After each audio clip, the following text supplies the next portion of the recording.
Today marks 55 years since Dr. Martin Luther King Jr.'s assassination in Memphis, Tennessee.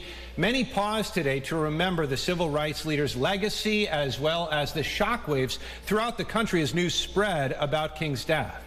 That's right. People in Rochester were among those who mourned his death in 1968. And today, while they agree the struggle continues, they're thankful for the impact he made. So it's a big time to reflect on where we're going to go in the years to come. I think it's hard sometimes for people who are white, who live in privileged neighborhoods, live in even middle-class neighborhoods, to understand.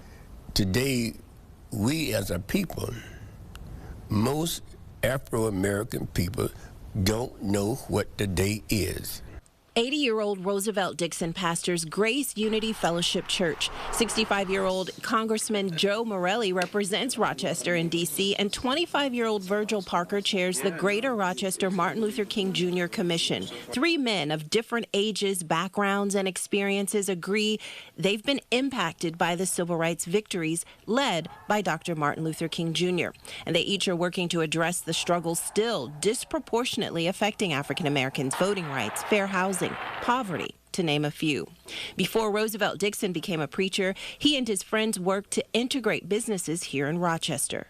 You had this feeling of not being accepted, though you had money to buy. Congressman Morelle was a young boy in 1958 when King was shot and killed in Memphis. I remember that night clearly, and that night Senator Kennedy, Bobby Kennedy, actually gave an amazing series of remarks to people who had not heard of the assassination and the murder of Dr. King, and tried to basically calm people to the extent that they could be calmed.